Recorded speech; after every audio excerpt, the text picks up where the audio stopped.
All right, let's put the women and children to bed and go looking for dinner. John Rothstein here, hanging out on the CBS Sports College Basketball YouTube page. Later in this hour, I will be joined by Kentucky head coach Mark Pope. Want to make sure that you hit the like button. Want you to obviously subscribe. Want you to be locked in, hitting that like button as we continue to dissect, digest, and offer some perspective on everything that's happening in college basketball. We are going to do a little bit of an off-season reset today. So much has happened since the last time I talked to you after Florida beat Houston in the national championship game. But first, let's jump in and get to three big things. And I want to start, obviously, this dialogue today about the current state of things in college basketball. And there is so much chatter. There is so much discussion about all the things that are wrong with college sports right now. And I know that, I understand that, and I embrace that. But I do want to say this.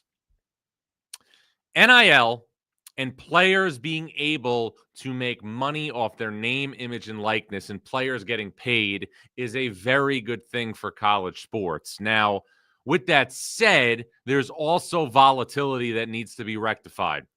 Players getting paid is a good thing. Players having the ability to move each and every single year without some sort of a buyout, without some sort of guardrails is not a good thing. And I will be the first to admit that there is major, major work ahead of the NCAA to get some stability around the current landscape of college sports. It has to be rectified. We can't keep going forward as we are currently constituted. But with that said, the ability now for college athletes to make money in college sports and to have the ability to come back and make major, major money and not feel forced from a basketball perspective to go to the G League, to try and play overseas in Europe, and to come back and play college basketball, that is a major, major win, not just for those players involved and their families, but it is also a major win for college basketball because now we have players who probably could not become first-round picks in the NBA draft who are returning to college basketball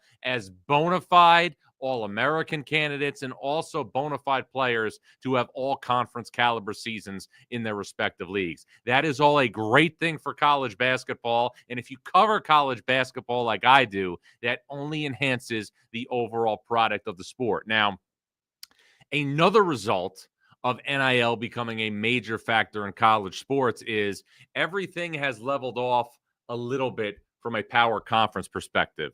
And what do I mean by that? Now, all of a sudden, if you are funded from a certain perspective and a certain level for a name, image, and likeness, you don't have to necessarily be a blue blood caliber program to be a top 10 or 15 team in college basketball. We've seen it with what's happened at BYU. BYU has become a major player in college basketball because of the resources that it has at its disposal. AJ DeBansa, the top player in the 2025 class, is going to play for BYU. Rob Wright, somebody who would have been forecasted to be Baylor's best player next season, opted to go into the transfer portal and transfer to BYU. I'm not thrilled for Baylor's perspective on that, but it gives BYU a chance to be super, super competitive. And now BYU, a program that was a couple of years ago, was in the West Coast Conference, is now going to enter next season as a top 5 or 10 team. But I will say this, now that we have seen the transfer portal post-Final Four operate for about 3.5 weeks, the one program that has usurped all over programs in the transfer portal has been St. John's. And St. John's, up until last year, did not win an NCAA tournament game. And St. John's, up until last year, had not won an outright Big East regular season title since 1985. And St. John's, up until last year, had not won a Big East tournament title since 2000. But all of those boxes were checked thanks to the Red Storm's NIL budget and also the ability of the school to hire a Hall of Fame coach like Rick Pitino. Now, with all that said, with all those bullet points checked, last year's team at St. John's, last year's roster, a team that had Kadari Richmond, Davon Smith, Big East Player of the Year, R.J. Lewis, Aaron Scott, several proud veterans. the talent base for the 2025-26 season in Queens is much, much higher. And when you look at this portal haul that St. John's has put in place, Ian Jackson from North Carolina, Jozon Sannon from Arizona State, Oziah Sellers from Stanford, Dylan Mitchell from Cincinnati. And how can we forget Bryce Hopkins from Providence? You are now looking at a transfer portal class that is unequivocally the best in college basketball. Does that mean that St. John's is going to be the best team in the sport next season? We don't know that yet. We don't know how Rick Pitino is going to mold the clay with this group. We'll find out somewhere in the middle of the summer how things are progressing. There is major point guard problems and concerns for St. John's in terms of having an identifiable piece right out of the gate. Rick Pitino has openly said that Ian Jackson, a potential lottery pick in 2026, is the main person he's going to use at that position. And if anybody obviously can mold somebody through a summer of player development, it's Rick Pitino. But when you're looking at a roster right now in college basketball, man for man, player for player, unequivocally now, without hesitation, the most talented roster in college basketball resides in Queens and is the St. John's Red Storm. That doesn't mean that St. John's is going to be the best team. But I'm saying today, on the cusp of May, St. John's has the most talented roster in college basketball.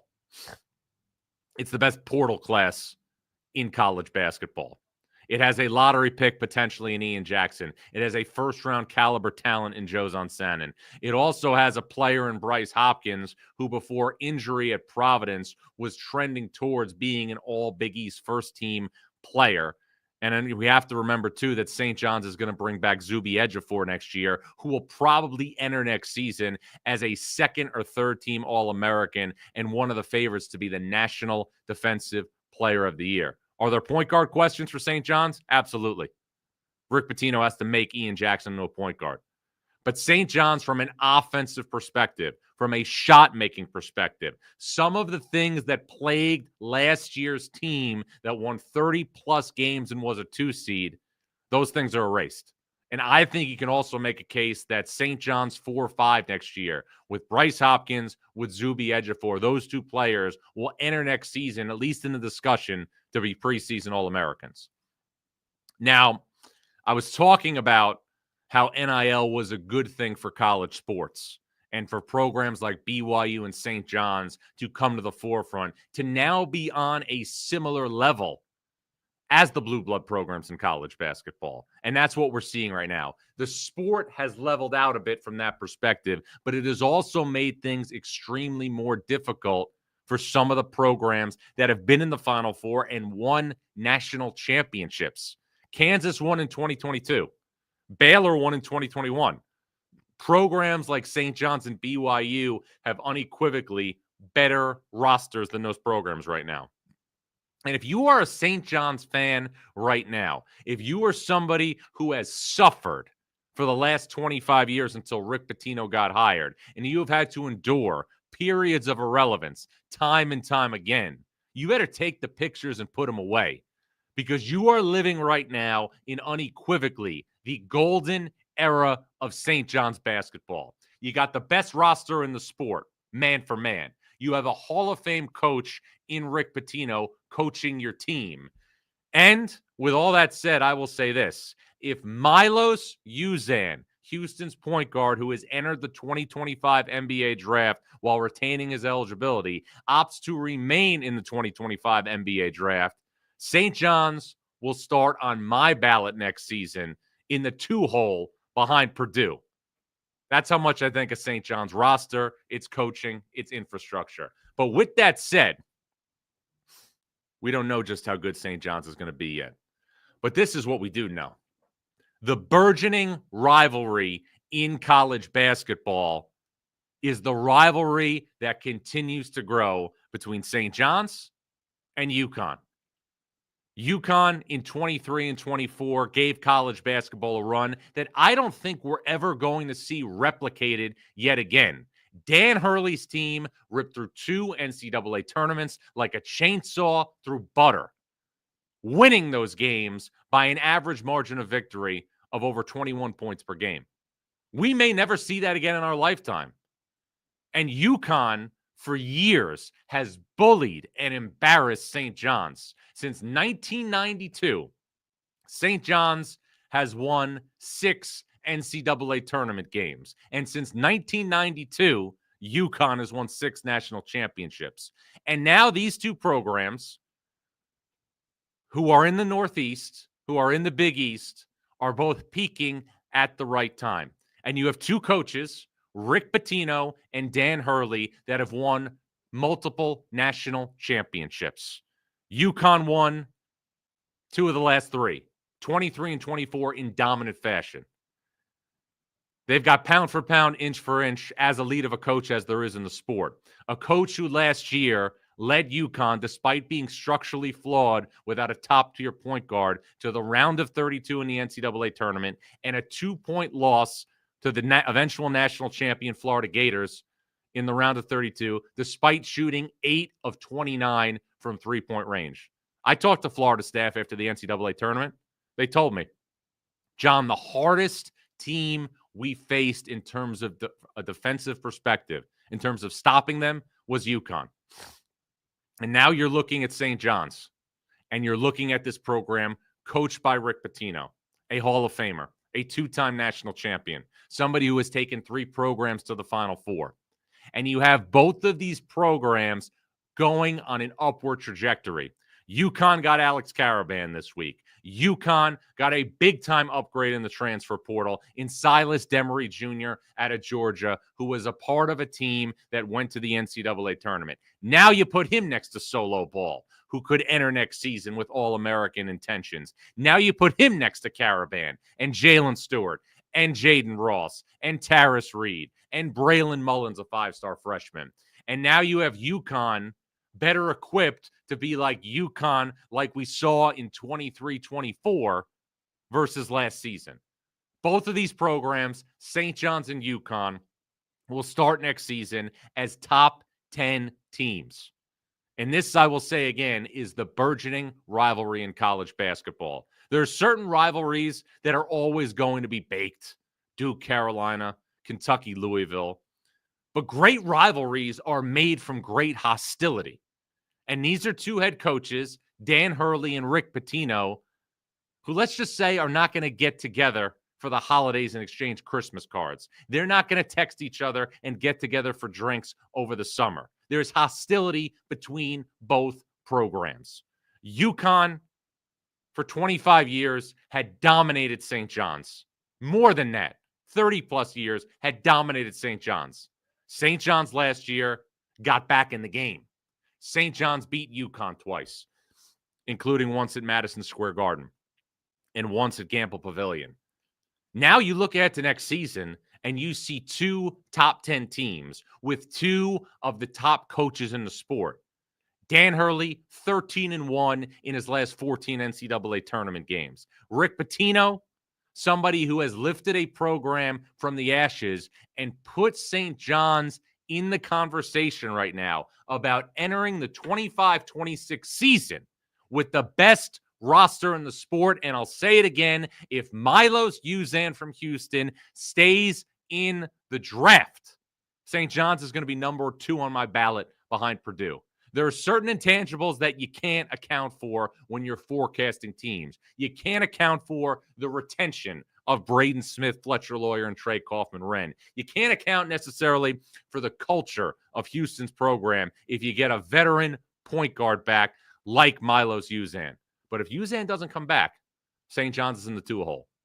And I'm somebody who has devoted his life to college basketball. This is what I do 24 hours a day, 7 days a week, 365 days a year. And I'm telling you now, on April 30th, I want St. John's and UConn to play 4 times next year. Once at UConn, once at Madison Square Garden during the regular season, once in the Big East tournament at Madison Square Garden, and another time in the NCAA tournament. I don't care where it is, because this, again, is the burgeoning rivalry in the sport.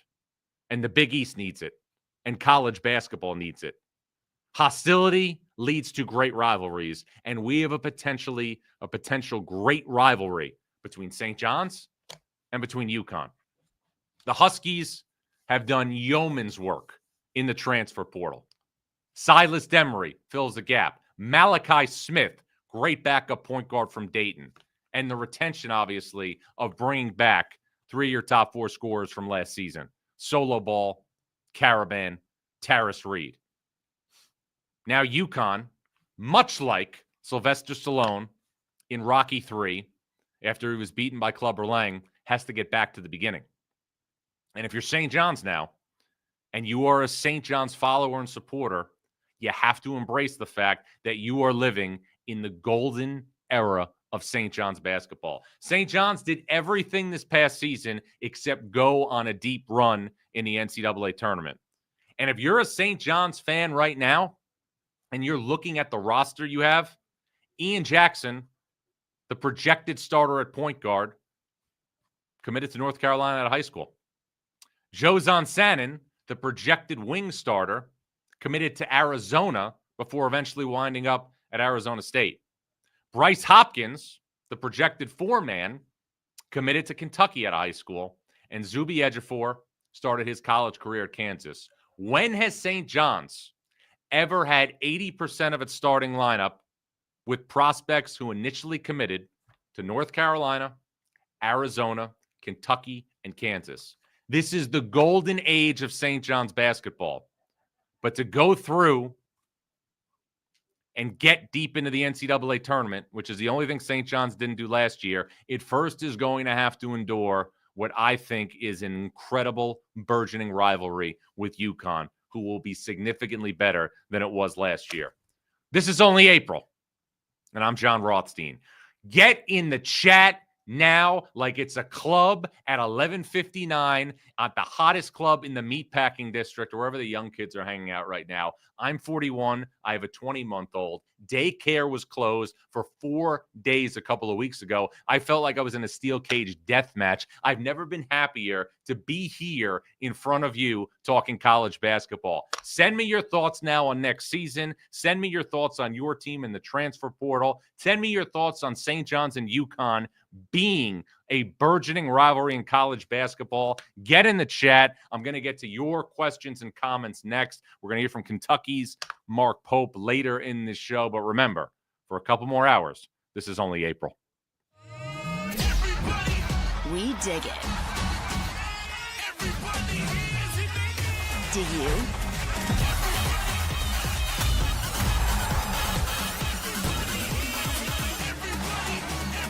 The Pro Volleyball Federation on CBS Sports Network. All right, this chat is on fire right now like it's a barbecue in Long Beach Island on 4th of July weekend. Let's get to it, and let's get to your thoughts right now.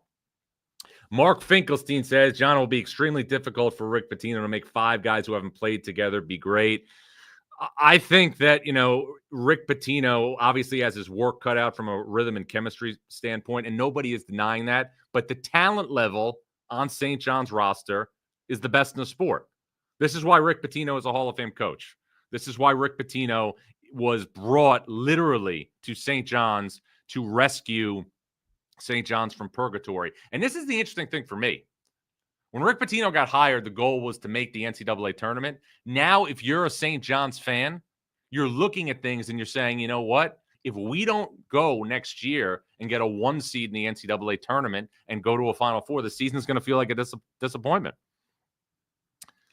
Want to continue to encourage you to subscribe here and send me your questions and comments. Eli Case wants to know, John, what fit of coaches with their new programs are you most excited to see? I like Ben McCullum at Iowa and Buzz Williams at Maryland. Well, Ben McCullum did a great job bringing over Bennett Sturtz from Drake, like the Brendan Hawes in addition to from Kansas State. He's going to be good at Iowa. Buzz Williams, to nobody's surprise, especially mine, has done an incredible job flipping Maryland's roster. Now, this has been a pattern for Buzz Williams from Virginia Tech to Texas A&M and now Maryland.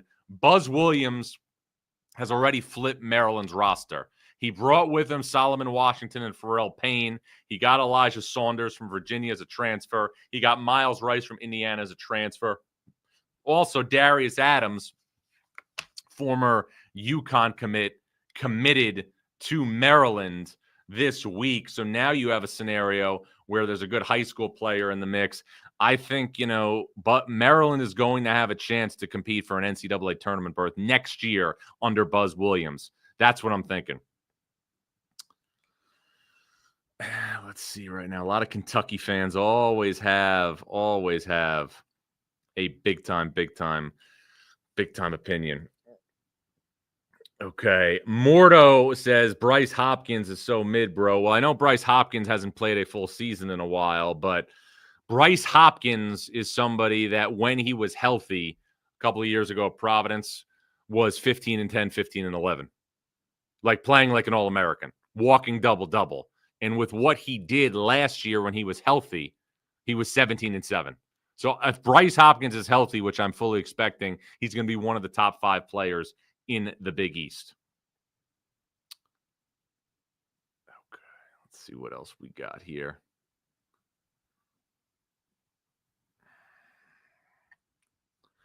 Hawk Talk Podcast says, John, what will Kevin Willard do to help reinvigorate the Big Five? Look, I think it's beyond the Big Five if you're looking at Villanova right now, and we'll continue to get into, these new coaches over the next weeks and months to come here.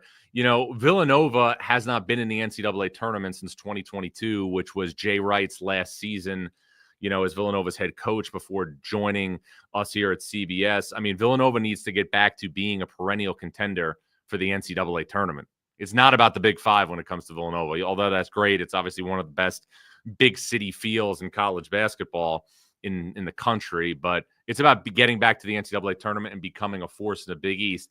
The Big East in the last decade has won 4 national championships. Villanova has won 2. UConn has won 2. But the Big East has never really had all of its brands, its elite brands, hitting at the same time.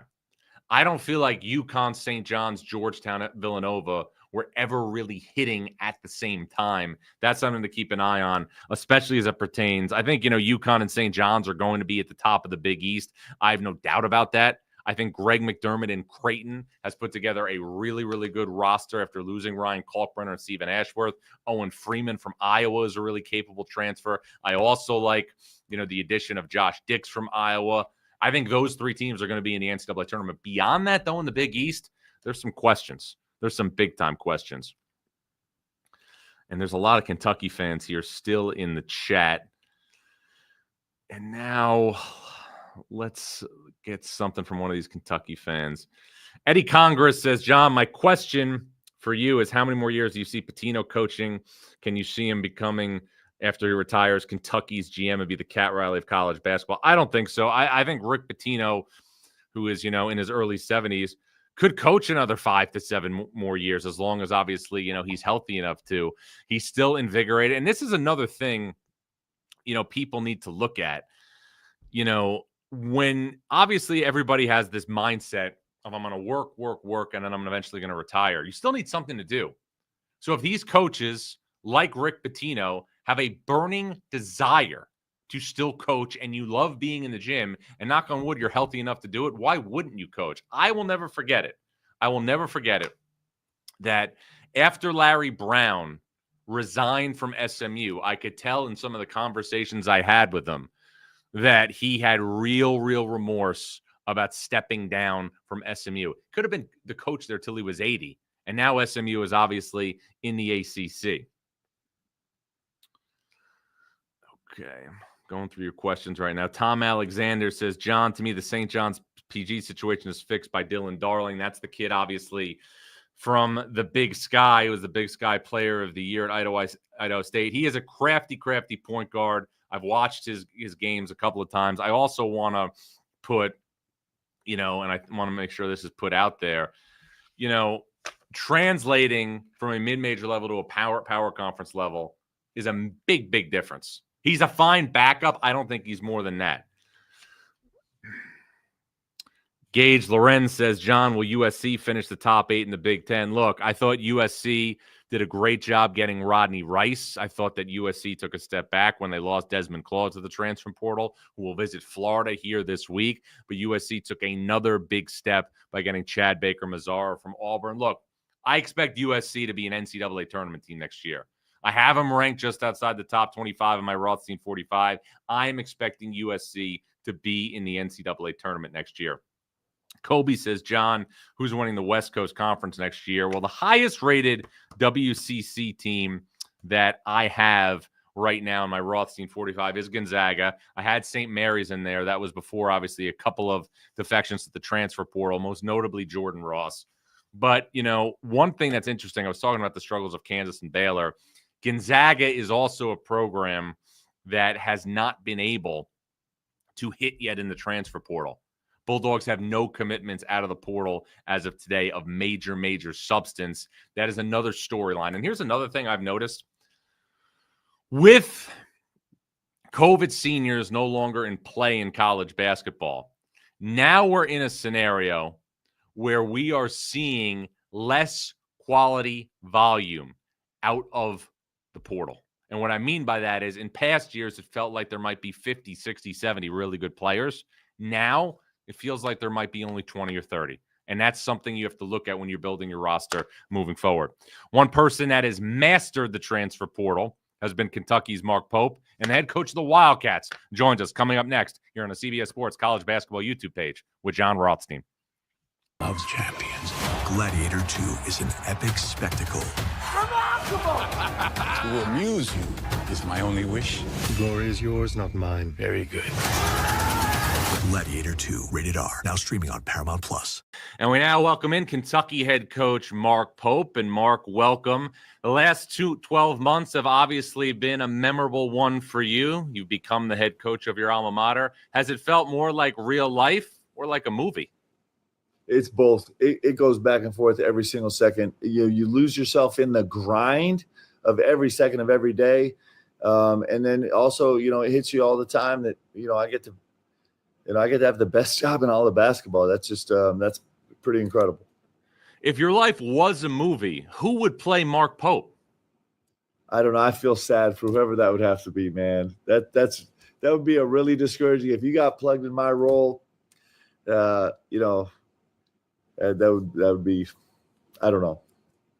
Well, we'll wait and see, obviously, what transpires if your life is ever made into a movie. But I'm curious, you held your alma mater always in such reverence, but now you've had a full season to go through the experience of being Kentucky's head coach. What is the biggest thing that you know now about being Kentucky's head coach that you didn't know prior to taking the job? There's not a lot.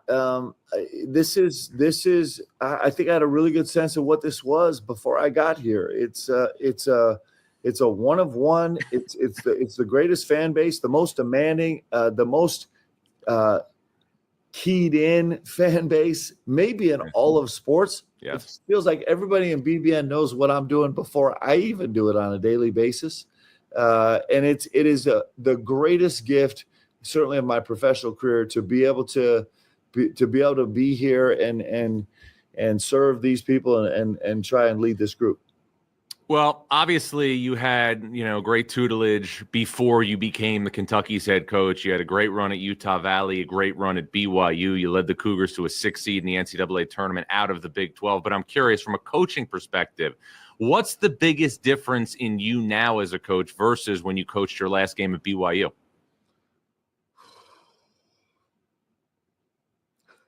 Man, you are stumping me. I was on a red eye last night, so I'm not thinking really good.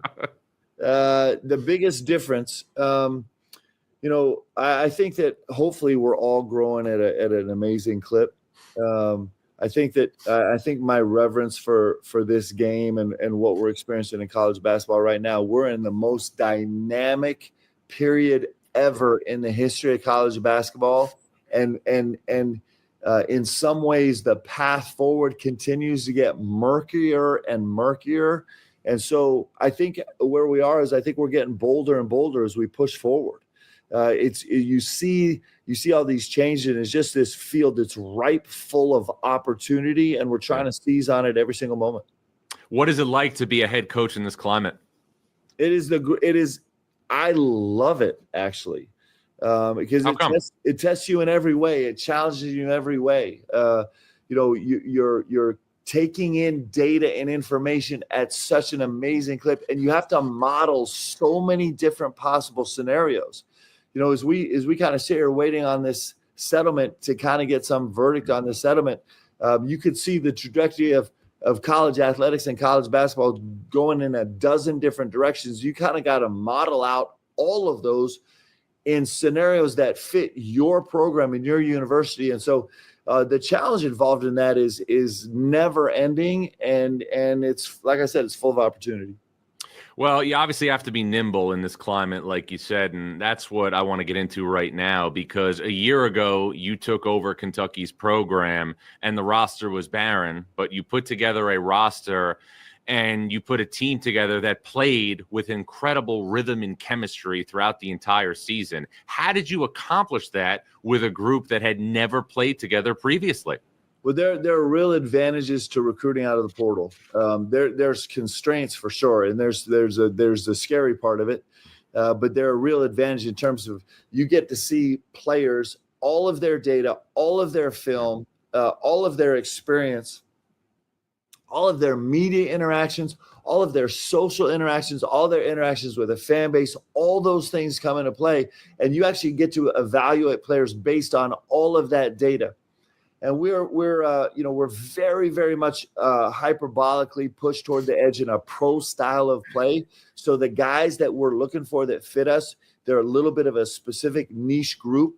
And so it actually makes it really fun and challenging. And I think part of the reason why is because while we had the success we did with a completely revamped roster last year, in fact, we were a first and only one in a number of statistical success categories last year with a totally revamped roster.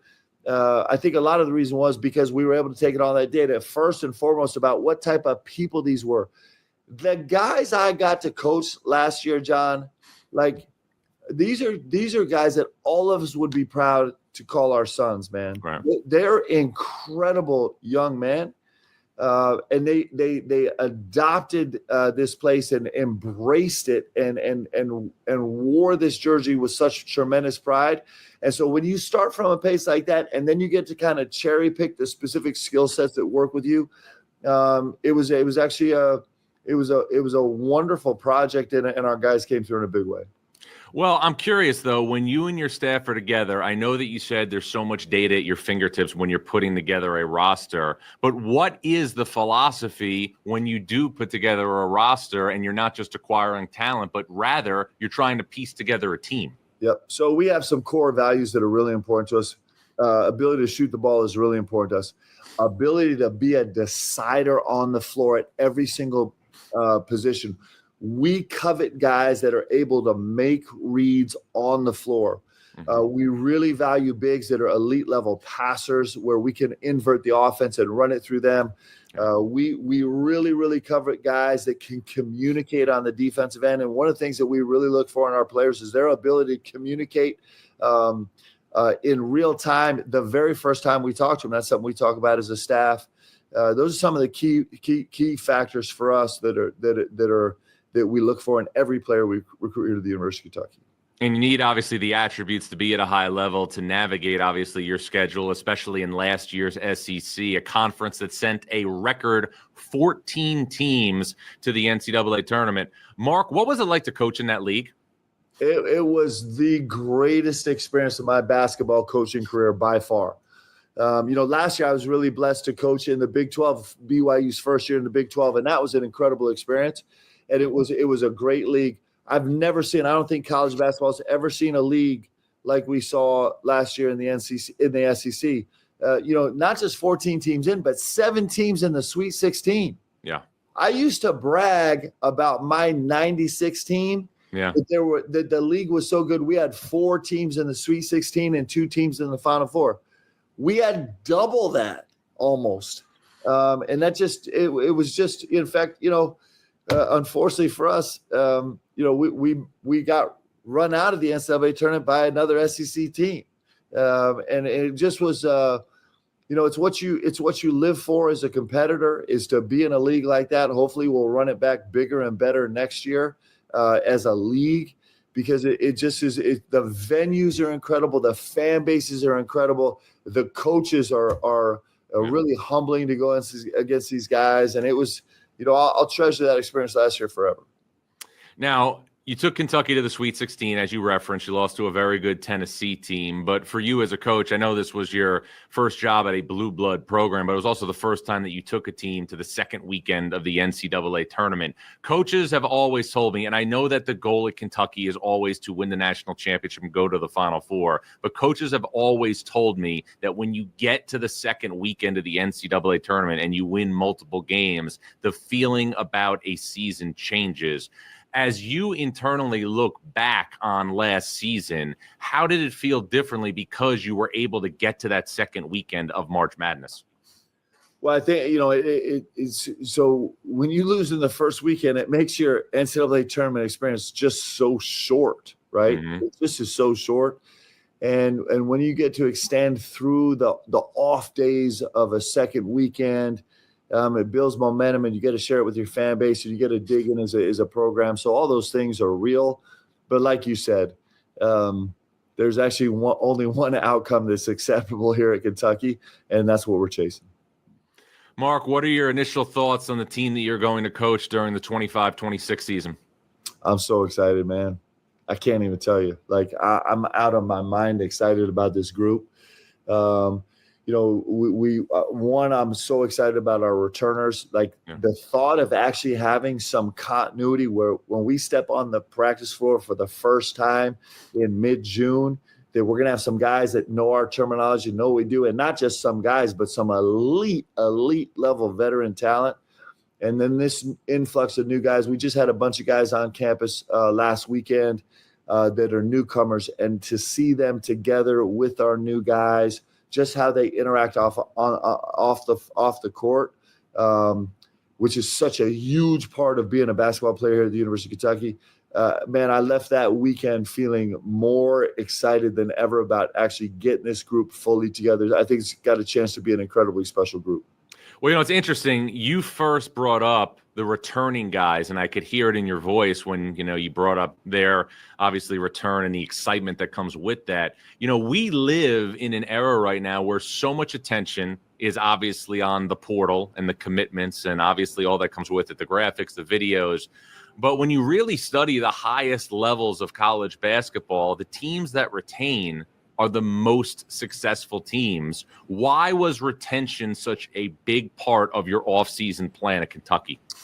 Well, like you said, I think it's a key to being success. And there's nothing like getting older with your own guys, right? Yeah. And the second thing is traditionally, my guys' second year take a massive leap because, we're such a read-based offense and in parts defense, where our guys are the deciders on the floor. They're not looking over at me. We coach them to be capable of making decisions on the court. So they spend very little time looking over me. We coach them to coach each other and communicate with each other.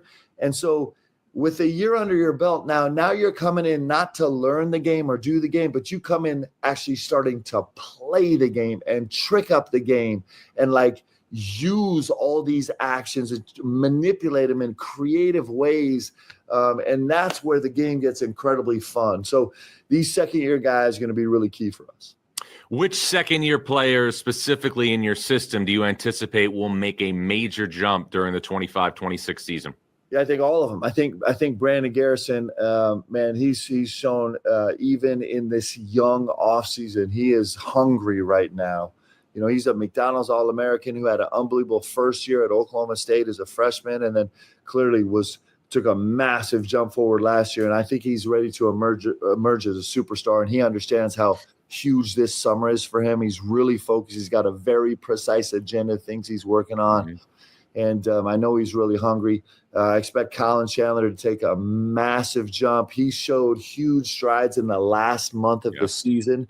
And he's got limitless capacity to be really special. And this Trent Noah, I'm telling you, this Trent Noah is a baller, okay? He is a big-time basketball player. He's going to bring over the next, seasons, he's going to bring some incredible physicality and skill and toughness that's going to make everybody here proud. Otega is going through this draft process, and we're cheering for him every step of the way. But I know a lot of his heart is back here at Kentucky. And if he does return, he'll probably return as the presumptive, SEC Player of the Year favorite. And clearly he's got a beautiful future ahead of him. It's a good group. Yeah, that's obviously a great nucleus to bring back to Kentucky next season. But let's get to the newcomers for a second. You added Jaden Quaintance out of the transfer portal from Arizona State. Your initial thoughts on what he's going to be able to add to obviously the pivot alongside Brandon Garrison, who you just mentioned. Yeah, we're really excited about Jaden. In fact, I was just with him yesterday. And he is a hulking mass of physicality and the greatest kid you're ever going to meet in your life. He's already posturing to crush me in chess. He claims he's a novice chess player, but I'm a little nervous. I'm not telling you. I'm actually doing some online chess, trying to prep myself. But he's a difference maker. You think about a 16-year-old that's a double guy in the Big 12. That's insane. And he's a really impressive young man. So we're looking forward to getting him back. He's been incredibly diligent about his rehab. He's dealing with some incredible doctors, and we're working really hard to make this transition of care, this continuity of care is going to be really important for him. But he's going to race back and get healthy and strong as soon as he can, and he'll be a big part of our deal. Well, you mentioned obviously Jaden Quaintance's health. He suffered a torn ACL in the early part of this year. Is there any timetable, obviously, for when you think he'll be fully cleared? This is Colin Chandler right now. You want me to put him on? You can put on Colin Chandler, sure. He's on FaceTime. Hold on. Let's see. Colin. What's up, Coach? You're on FaceTime with the great – you're on a live podcast with the great John Rothstein right now. We're talking breakout players, Colin. You're on the list. We were just bragging about you, man. Did you? Oh, really? John, are we live or is this recorded? Are we allowed to say that? Well, we were going to plug it as live, but we can say recorded. That's fine. You're blowing up our spot, Mark. Sorry, my bad. Colin, you must have been listening. Come on, Coach. All right. You know what I love about Colin Chandler? Tell me. Every time I talk to this dude, he's in the gym working out, man. I see it. He's That's definitely cool, a breakout baby. guy next year. All right. Hey, I'm going to call you back. Yeah, no problem. All right, brother. Okay, bye. Kentucky basketball never stops. But, Mark, if I can just follow up on Jaden Quaintance, I know that he tore his ACL in the early part of this year. Is there any timetable for when you anticipate he'll be fully cleared to go? Yeah, we're in a full rush. The one thing about him is when I say full rush, we're going to rush back to 100% complete health. And so, we're optimistic that we're going to have really, really good results in the fall. We'll see how that goes. But, we're going to rush him back to get to 100% healthy before we roll him out on this court. Now, defensively last year at Arizona State, his instincts, his timing were elite for a freshman. I'm curious, you've played in the NBA, you've played at the highest levels of college basketball. If there was one player, past or present, that Jaden Quaintance most reminded you of, who would it be? Well, so, I'm just in his physical appearance, I'm going to go, and he was a former teammate of mine, but if you remember the great Dale Davis. Yes. I got to play with, in my rookie year, Dale and Antonio, the Davis boys. They're not brothers, but Dale and Antonio Davis. But Dale Davis he was an elite level shot blocker, an incredible athlete, could really run the floor, was going to punish you at the rim. And he had a presence about him that just screamed intimidation. And Jaden has unbelievable timing. He's incredibly mobile. He's actually got some real skill putting the ball on the floor offensively. I think he's destined to be a star. Yeah, and he will obviously be a focal point at Rupp Arena when he is healthy, but so will the point guard for next year's Kentucky team, Jalen Lowe, who obviously if anybody's watched the ACC and watched Pitt, they know what he can do in terms of his craftiness and setting the table. What do you anticipate from the Wildcats' future point guard? Yeah, I'm excited to get him here and hyper speed his game. we're going to really unleash him and push him to play with as much pace as he possibly can. And he's going to be he's so athletic. He's got such a herky-jerky nature to his game, or he's got this, he's like an elite level tailback that can cut. Like his cuts, could be a 270-degree, like on a dime cut, change direction. And he's going to be he proved to do everything at Pitt. He was an elite level scorer. He's incredible at getting to the free throw line. He was almost 6 assists a game. I think he had a real presence on the ball. Is almost a 3.0 turnover percentage guy. He's got a complete package. He's also got a great leadership ability. Having him here on campus, it was fun because you have these new guys on campus and you're kind of out to dinner, and he was the guy that was instigating a lot of the conversation, which is exactly what we need him to be. I think he's going to be an elite level leader. He's got a huge future in this game, and he's going to come do it in Kentucky jersey and join this legacy of incredible point guards that have played here. Well, and the legacy, too, for Kentucky's program is players that have won at the highest level. And another guard that you're adding won at the highest level this year. He was a part of the national championship team at Florida, and Denzel Aberdeen.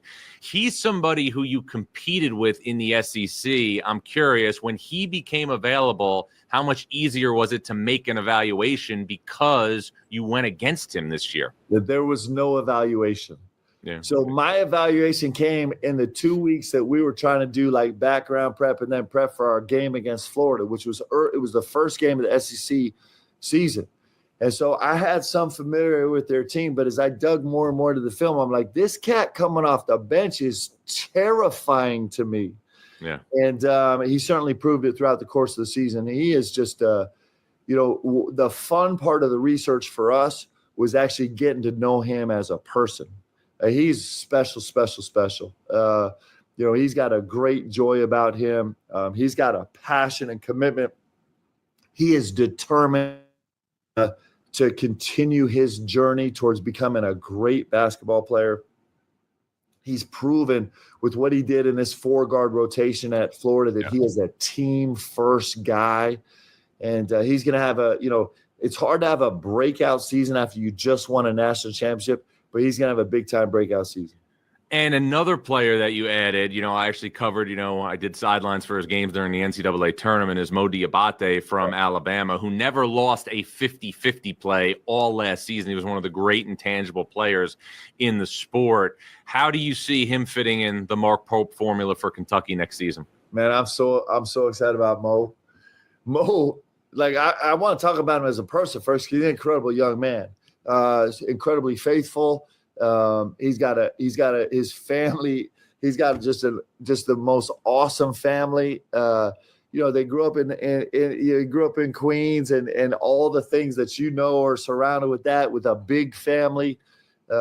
He has so much love for his family.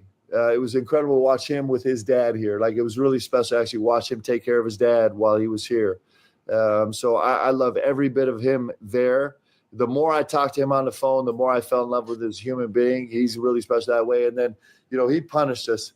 I don't like to say it, but man, he punished us 3 straight games this season. It was not a happy time for us.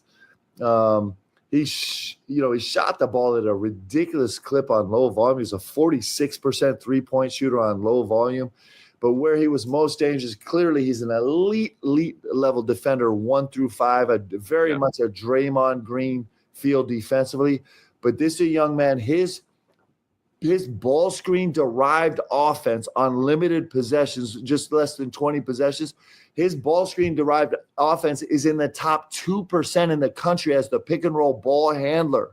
His decision making and his ability there is terrifying. It's joyful for me as a coach, terrifying for the opponent, but he is a guy that can really stir the drink for us. And the way we invert the game, and we have our bigs carrying such a load as decision makers on offense, he is tailor-made for what we do. And then he's got these big shoulders that he just rams through your chest. His physicality is elite, both on the offense and defense end. So he's a gamer. You know, you've referenced, obviously, the inverted offense that you play multiple times in this chat. I'm curious, who taught Mark Pope how to coach offense? Well, I didn't know this. You know, I got here a very different, man, my path was really circuitous to get here. And the game has evolved so much. But you know what? When I was a player here at Kentucky, like we were, this is what we did. Like we got into it a little bit different, but it was always the bigs ending up in the possession a little bit lifted. And so this is in part, 30 years ago, Coach Pitino's kind of genius towards the game. And then certainly as the game's evolved, this is a place where a lot of us are spending a lot of time. You know, Mark, obviously was a memorable first year at Kentucky. And, I know that you held such a reverence for Rupp Arena. You wore suit and ties. Your staff wore suit and ties. And I know that you are always moving forward in recruiting on everything that's on your plate. But I'm curious, did you ever this year during a game, either walking out to the floor or during a media timeout, just look around and say, you know what, my life has come full circle. I'm coaching Kentucky at Rupp Arena? Yeah, one of the things that we really try and encourage our players do, and our staff, I'll remind the staff all the time too, is just like, guys, just take a look around for 1 second. Don't miss this. And that's in the games at Rupp Arena. That's when we're on campus. That's when we're out in the community interaction with fans. Nobody gets to do this. I'll never forget watching Jasper Johnson walk out onto the court of Rupp Arena this year and the place going crazy. So excited about him coming. Malachi Moreno, who is like going to be a game changer here. This, we're so like it is 24/7 madness here. It's everything you could imagine. And so you do have to remind yourself to just take a look, man, take it in. And our fan base helps us do that. John, I've told this story a lot. I'll share this story with you. But it's archetypal for what happens every day. It was the second to last home game. It was after the radio show. I'm out signing autographs. This is an hour after the game. There's still 4,000 or 5,000 people that stay and listen to the radio show. And I'm signing an autograph for a gentleman. He's probably in his 50s or maybe early 60s. Yeah. Right off the court. He's like, Coach, would it be okay if I just stepped up onto the court? He took one step up onto the court on the sideline. Tears started coming out, just streaming down his face. And you have to take that in. This is Kentucky. It just means so much. So we remind ourselves to do that all the time. How deep can this team be? We can do it. We can get it done. Now, there's a lot of teams that can get it done. But if we do this right with the right guys, we can get this done. And that's our job. That's what we're supposed to do. That's the standard here. And nothing less is acceptable. But in terms of the rotation, how many guys do you think you're going to be able to play this year? I'd like to play them all. Okay. So I have 12 guys right now. So I have 12 guys that come help us. We're actually going to try and round out this roster.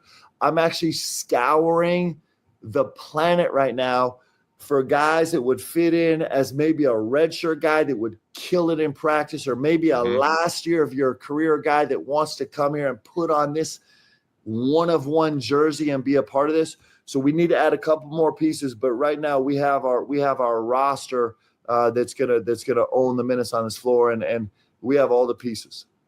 All right, I'm old enough to remember when you used to call me when you were at BYU and you'd say, John, we need games. We got to build an NCAA tournament resume. And now I'm looking at what you have on the docket. You're in the ACC SEC Challenge. You're obviously going to play at Louisville. You're going to play Gonzaga and Nashville. You got Indiana at Rupp. You got the Champions Classic. You got the CBS Sports Classic. Is there anything else of significance on Kentucky's non-conference schedule for 25-26? Maybe. Can we get more than a maybe? I can't. So my SID came in here and said, you are not allowed to talk about schedule. So I'm handcuffed, bro. I can't. Okay, fair enough. Well, that's a pretty great slate right there, but we'll wrap on this, and it's maybe most important.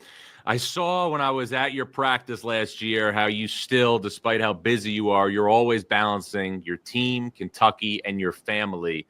Where's the Pope vacation spot this summer?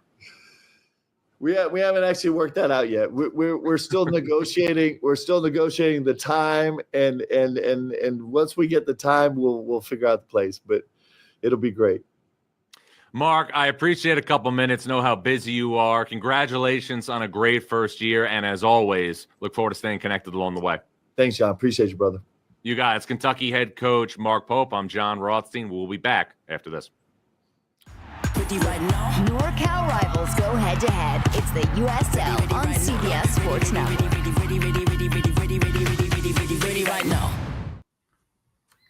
All right, we'd like to thank Kentucky head coach Mark Pope for joining us here. Always full of energy, always full of insight. A great breakdown right there on his first season in Lexington as head coach, and also what's ahead for the Wildcats, who, again, look like they will be one of the top teams in the SEC and one of the top teams in the country. I think I have them number 12 right now in the Rothstein 45. I'm sure Kentucky fans are thrilled with that. So 3 good nuggets before we get you out of here right now. The NBA draft deadline for early entrants, players who may come and go, is later in May. A couple of names of guys who could be fringe prospects at the next level, who could have a big impact on college basketball that I just tallied here to keep an eye on, as the NBA draft obviously process is a lot different now because of NIL, not as many players testing. We talked about that earlier. But here are some names of some guys, again, who could have a big impact on college basketball should they decide to return to college. And these are early entrants for the 2025 NBA draft.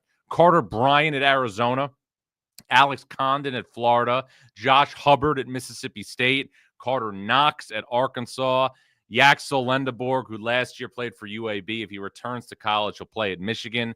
Otega Owe at Kentucky, Tahad Pettiford, obviously, at Auburn, Thomas Sorber at Georgetown, Milos Uzan at Houston, and 2 guys who are currently in the transfer portal, Jameer Watkins and also Darian Williams, who is at Texas Tech. Jameer Watkins is at Florida State. All-American watch. This is another thing to keep an eye on. Right now, there are 5 players who were All-Americans last season who are set to return to college basketball in 25-26. 2 are from Purdue, Trey Kaufman-Wren and Braden Smith, JT Toppins, another from Texas Tech, PJ Haggerty, who is in the transfer portal right now. He played last season in Memphis, and then Donovan Dent for UCLA. And I want to talk about Donovan Dent for a second. I don't want to disparage anybody who played point guard last year for UCLA, but UCLA, since it lost Tiger Campbell a couple of years ago after a memorable run where the Bruins went to a Final Four in 3 straight Sweet 16s, had not adequately replaced Campbell at the most important position on the floor. Donovan Dent is going to raise the ceiling big time in Westwood. Donovan Dent is the type of player that will make UCLA, again, a top 5 or 10 team, in my opinion, to start next season and elevate everything. Remember this. The Bruins last year, with really no consistent point guard play, won 23 games, went to the second round of the NCAA tournament, and did not have a consistent option at point guard. They have Donovan Dent right now, who is 20 points and 6 assists in New Mexico. Now you're looking at a UCLA team under Mick Cronin that obviously is going to have Donovan Dent and Sky Clark in the backcourt, Eric Daly and Tyler Bilodeau at the 3-4, and then Xavier Booker from Michigan State at the 5. Xavier Booker is the X factor for UCLA. And if you look at things with the way it's constructed, you know, when UCLA went to the Final Four in 2021 under Mick Cronin, there was a resurrection when Johnny Juzang transferred from Kentucky to UCLA. Xavier Booker needs to make a similar type of jump if UCLA is going to be a high seed in the NCAA tournament and then compete, obviously, for a chance to go back to a Final Four. Xavier Booker played 20 minutes or more just once in his first 2 years of college basketball. That was against North Carolina last year at the Maui Invitational. He had 12 points and 7 rebounds. Xavier Booker, a major X factor for UCLA. Again, a team that should be significantly better because of the upgrade that it made at point guard by landing New Mexico transfer Donovan Dent. And we'll wrap on this. I touched on it earlier.